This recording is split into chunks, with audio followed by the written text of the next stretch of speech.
इतने गार जड़ होते इकट्ठा बेच के आईफोन खरीद दो। अरे जमीन के नाम पर तो तोरा एगो माटी न देबौ, सारा जमीन हम अपना बेटी के नाम कर देम। ए कैसे देव जमीन? बुढ़ारी में कोर्ट के रास्ता दिखा दे, हमू देखल कैसे अपन बेटी के नाम पर जमीन लिखो है। कैसे न देबे? अभी का भी आधा जमीन बंटवा लेबो।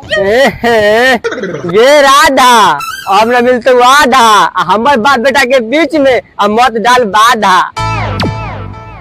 चल गे बुआ चल, ई मुझौसा के बात न सुन।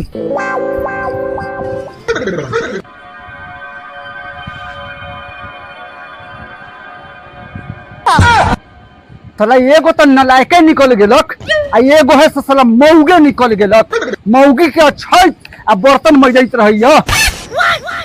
आँख बनवा दिलिया, वहे से ना फट फट आवाज निकल है।